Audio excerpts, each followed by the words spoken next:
copines, c'est Akomala, j'espère que vous allez bien et aujourd'hui on se retrouve pour une nouvelle vidéo. Aujourd'hui je vais vous présenter mon matériel, ici présent dans cette magnifique tour. Et en fait on va faire un peu le tour de tout ce que j'ai comme accessoires, matériel, tout ce que j'utilise pour entretenir mes aquariums et la nourriture. Voilà, donc on fera ça en 3 vidéos. Aujourd'hui on va voir la première partie qui va concerner tout ce qui est pompe, filtration, chauffage, éclairage et petits accessoires qui me permettent d'adapter ce matériel par rapport à mes aquariums. Une deuxième vidéo qui sera plutôt sur l'entretien de l'aquarium et on va aussi un peu parler de paramètres, voilà. Et une troisième partie sur la nourriture que je donne pour mes poissons invertébrés, escargots. Et puis ça sera à la fois du sec, lyophilisé et du congelé. C'est parti, on va commencer par la première partie, let's go! Alors on va voir le matériel en termes de chauffage, de pompe surtout. Et puis d'autres petites choses qu'on peut utiliser en aquariophilie. C'est un peu le bordel là-dedans. Excusez-moi. Alors ici on a un bulleur. Donc le bulleur est très utile, notamment quand on veut oxygéner son bac. Et quand on veut par exemple faire un bon déménagement, que ça se passe dans de bonnes conditions. Donc ça permet d'assurer un bon brassage dans l'eau et de diffuser de l'oxygène pour le petit poisson. Donc là on a une pompe tac tac tac Neoair 2 watts 110 par heure. Donc on a toujours un petit tuyau qui sort avec là une pierre qui permet de diffuser. On peut avoir entre un petit clapet anti-retour pour éviter que l'eau ne rentre jusqu'à la pompe et que ça se diffuse partout chez vous. Ça serait malheureux, n'est-ce pas? Donc j'en ai une comme ça. Et puis j'en ai encore 2 autres que j'utilise pour mes aquariums en ce moment. Et puis j'en ai une autre qui fonctionne sur pile. Elle est où? Voilà, cher. Un instant, je vous prie. Hop, voilà, elle est cachée. Alors ça c'est top, surtout quand on fait des déménagements ou que on vient à perturber un peu l'aquarium parce qu'il faut le déplacer dans la maison, etc. Donc ça c'est un bulleur qui marche sur pile. Donc vous voyez, ça s'ouvre là. Il y en a 2 grosses piles, c'est des LR20, des piles alcalines, qui permettent d'alimenter un petit moteur qui va diffuser de l'air dans le tuyau. Donc ça c'est bien quand on doit les transporter, parce que dans les voitures il n'y a pas forcément des prises électriques, à part dans les nouvelles générations de voitures électriques, il y a tout ce qu'il faut. Après dans d'autres il n'y a pas, donc il faut les petites piles. Et pareil, donc ça sort par là, il faut juste rajouter un tuyau. On peut mettre un anti-retour et puis ensuite mettre la pierre qui va diffuser les petites bulles. Et ensuite on a un bouton on-off, voilà tout simplement le mettre en route ou l'éteindre. Donc ça très bien, donc j'en ai un et je l'avais trouvé en brocante. Qu'on m'avait donné avec un lot. Voilà. Ensuite, ça c'est pas très important. Ça on me l'avait donné une brocante aussi, donc c'est une douille. Pour raccorder dessus un éclairage, notamment un petit néon, un double néon de 11 watts. Et voilà, on a aussi un support pour mettre sur la cuve. Donc voilà, la vitre va se mettre ici et on va pouvoir poser le support, l'éclairage. Donc voilà, ça c'est du 11 watts. J'avais pas le néon avec, mais bon, ça peut toujours être utile. Si jamais j'ai besoin d'un éclairage un jour sur un anneau par exemple, un anneau aquarium, il pourra juste récupérer un néon. Ensuite, on va parler chauffage. Alors, donc ça c'est un petit chauffage de marque Jade de 25 watts. Donc ça c'est pour des petits volumes qui n'excèdent pas 30 à 40 litres. Et donc c'est une résistance et puis vous avez un bouton pour régler. Donc ça j'ai trouvé sur internet pour moins de 10 €. Je saurais vous dire le nom du site parce que j'en connais plein et j'en fais pas sur lequel je l'ai commandé parce que ça fait un moment que je l'ai, mais sur internet vous pouvez avoir du matériel pour pas grand chose. J'en ai un autre qui est beaucoup plus gros. C'est un Rena qu'on m'avait filé dans le 80 litres. Dans le 80 litres que j'ai actuellement. Et donc ça c'est un gros chauffage. Mais je pense qu'il peut être utilisé dans des volumes un peu plus conséquents. Donc il est entièrement submersible. On a un petit bouton qui va de 20 à 34 degrés pour régler justement la température. Et je l'ai jamais utilisé celui-là parce que j'en avais déjà d'autres et celui-là je l'avais eu en plus. Mais je garde, je crois qu'il fonctionne, je crois que je l'avais testé. Mais je garde. C'est bien d'avoir du matériel de côté si jamais on a un jour une pompe ou un chauffage qui tombe en panne, on a un de secours. En termes de pompe, c'est parti. Donc là c'est un petit tétra de 300 litres par heure qui consomme 4,6 watts. Donc ça c'est en fait une petite pompe que j'utilisais dans l'aquarium où il y a les Kili actuellement. Il est vachement encrassé, il y a un bon détartrage à faire, donc ça je vais m'en occuper. Je vais peut-être faire un tuto, tiens, de voir comment on peut nettoyer une pompe, parce que moi j'ai jamais fait. Donc je vais apprendre et s'il faut, si ça fonctionne bien, je vous ferai un tuto. Donc ça c'est une pompe tétra pour petit volume, 40 litres voire 50 grand maximum. Elle est bien, on peut régler le débit ici, comme ceci, hop. Par contre les mousses de filtration s'encrassent très vite et on perd très rapidement en débit. Donc ça c'est dommage. C'est pas que je veux pas vous la conseiller, parce qu'elle est bien, elle fonctionne bien. Mais dès qu'elle est légèrement encrassée, ça y est, déjà, elle a un peu du mal à cracher, quoi. Donc en plus là, elle doit être entartrée, donc faut que je la lave. Donc voilà, pour l'instant, je l'ai sortie du bac. Je l'ai remplacée par une autre pompe, du coup. Mais il faut que je la nettoie. Qu'est-ce que j'ai? Une Aquaflow 100. Ça, je l'avais récupéré à mon ancien travail. Ben ça, je pense que c'est l'idéal quand on veut avoir des tortues. Donc elle est pareil, on peut la mettre entièrement sous l'eau. Et donc elle va filtrer un bon volume d'eau, je pense environ 100 litres. Donc elle est bien pour les tortues parce que elle est compacte, elle est petite.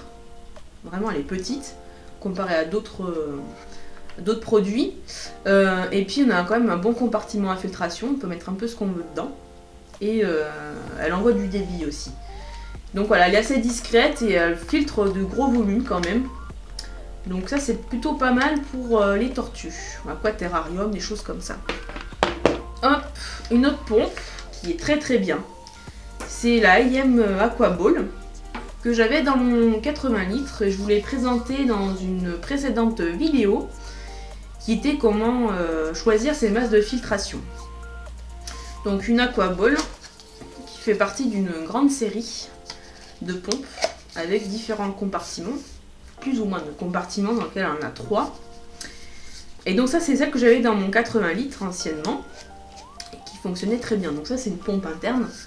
Le problème c'est qu'elle est assez grosse, vous voyez, et j'avais du mal à la cacher. Et bon bah elle avait fait son temps, j'avais envie de changer. Elle fonctionne très bien, hein. C'est pas parce qu'elle était défaillante que je l'ai enlevée, mais elle fonctionne très bien. C'est juste que voilà, je voulais partir sur de l'externe et pour gagner un peu de volume dans le bac. Mais elle est très bien, je vous la recommande. Et il en existe pour différents volumes d'aquarium, plus ou moins petits, plus ou moins grands comme vous voulez. Qu'est-ce qu'on a d'autre? Ah oui, des programmateurs très utiles. Donc au lieu d'éteindre le matin et d'allumer le matin, pardon, et d'éteindre le soir, vous pouvez mettre un programmateur qui s'occupe de ça et qui fait ça tout seul. Donc il y en a deux types, il y a les manuels qui se présentent comme ça avec une prise, un programmateur ici. On peut choisir le cycle journalier d'éclairage et un bouton. Donc soit on l'arrête, soit on le laisse allumer en permanence. Ou alors on le met en mode programme. Donc là on a des petites graduations qu'on baisse ou qu'on monte pour déterminer la durée d'éclairage par jour. Voilà, et ça se fait tout seul, ça s'éteint et ça s'allume tout seul. Donc ça c'est très bien.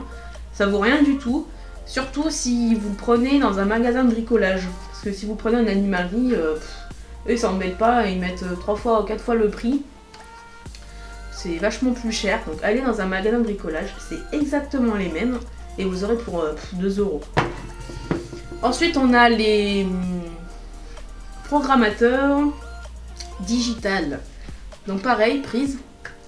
On a un affichage et puis les boutons pour programmer. Et c'est exactement la même chose que l'autre. On peut aussi allumer en permanence, soit l'éteindre ou soit se mettre sur un programmateur. Là, on peut choisir aussi les jours de la semaine. On peut le mettre toute la semaine, on peut mettre un week-end, on peut le mettre un jour sur deux. C'est vous qui voyez. C'est vous qui programmez tout ça. Donc très bien. Bon, ça coûte plus cher, bien entendu. Parce qu'on peut faire plus de choses avec.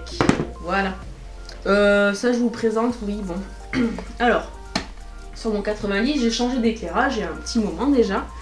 C'est des barres LED qui sont raccordées à un boîtier qui permet de simuler un cycle journalier d'éclairage naturel. Donc grâce à un logiciel, je peux planifier l'éclairage de mes 2 bandes LED. Ça va en fait reproduire le lever, le coucher du soleil et parfois des nuances d'éclairage dans la journée, comme s'il y avait un passage de nuages, etc. Donc ça c'est très utile parce que du coup ça permet de faire quelque chose de très naturel et ça permet aussi aux poissons qu'ils ne soient pas stressés, surtout quand le programmateur se met en route et que ça leur met direct de la lumière dans la tronche. Donc voilà, là au moins c'est progressif et c'est très bien. C'est un ami qui m'a conseillé ça parce qu'il a fait la même chose chez lui et aussi il m'a envoyé ce boîtier qui permet 2 choses. Déjà de le protéger. Donc en fait on va l'insérer à l'intérieur de ce boîtier et on va raccorder différents rampes LED sur ce boîtier. Vous voyez, il y a différentes sorties ici. Et donc avec un seul boîtier on peut programmer plusieurs cycles journaliers sur différents aquariums. Donc voilà, en gros je peux mettre ça contre le mur et je peux mettre toutes mes cuves autour et ça va balancer l'éclairage, le cycle d'éclairage dans tous mes aquariums. Donc ça c'est très bien. Alors je sais pas où il a trouvé. J'aurais bien voulu vous donner les références. Et pareil pour les barres LED, je pourrais pas vous leur donner parce que les commerçants qui le faisaient ne le font plus. Mais en tout cas le boîtier il est sur internet, sur Pressminister et Amazon il me semble. Pour une vingtaine d'euros vous pouvez vous acheter le boîtier et après il vous suffit juste de trouver des barres LED spécial aquarium que vous pourrez brancher dessus. Voilà. Si je retrouve le lien, je vous le mets en commentaire, il n'y a pas de problème. Ça c'était pour le matériel. Donc j'ai un peu de tout en termes de capacité, de volume et de performance, suivant différents types d'aquarium. Si jamais j'ai besoin de changer des pompes ou des chauffages qui sont en mauvais état, par exemple, qui ne fonctionnent plus. Après, un petit tiroir avec des petits accessoires. Donc là, on a des petits robinets hantés qui me servent pour les bulleurs. Donc en fait, on va raccorder 2 tuyaux qui me permettent de régler le débit des bulleurs et qui me permettent aussi de faire des acclimatations goutte à goutte.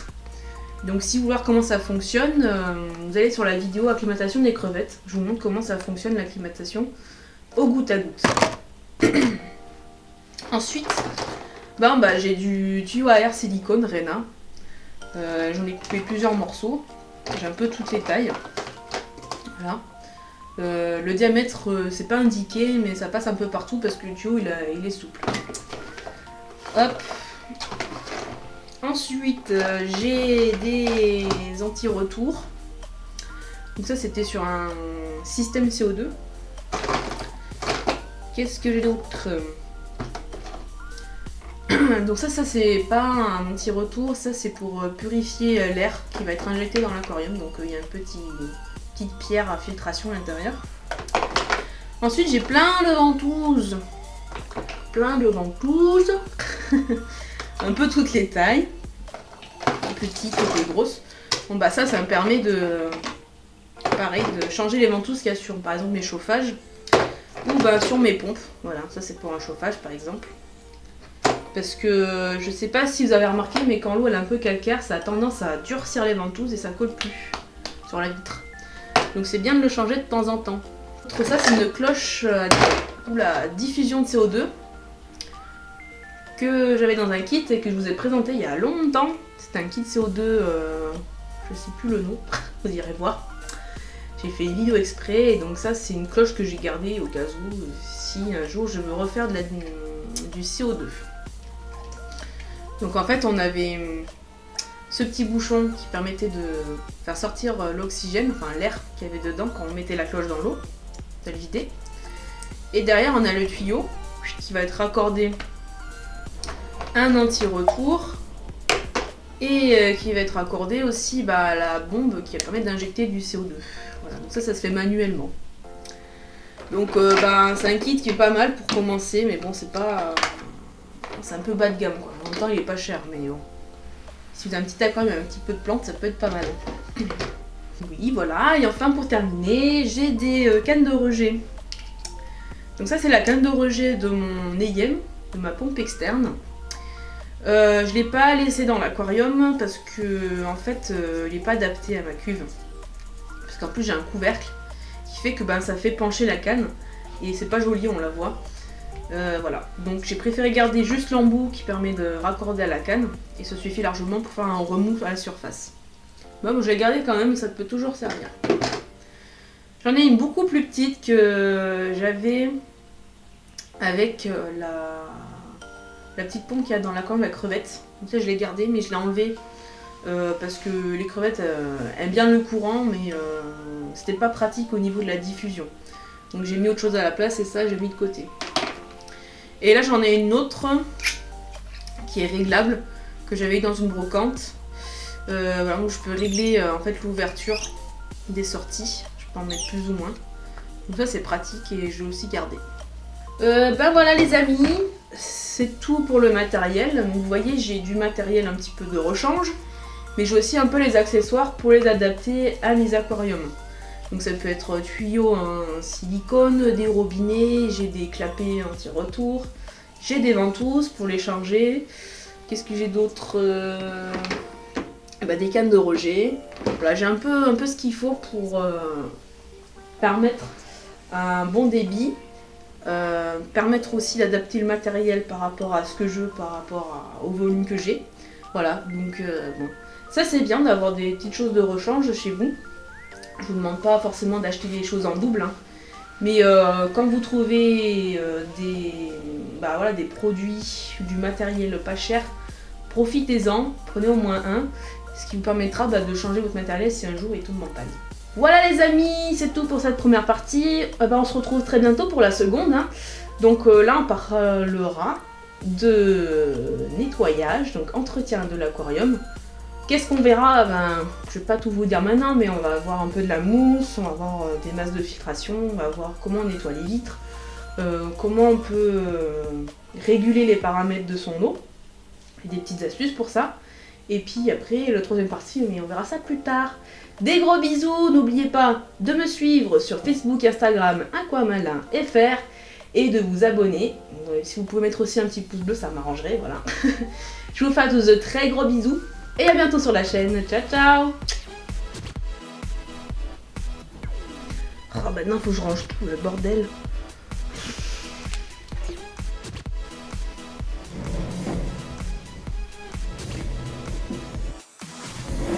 Salut les aquariophiles, c'est Aquamalin, j'espère que vous allez bien. Et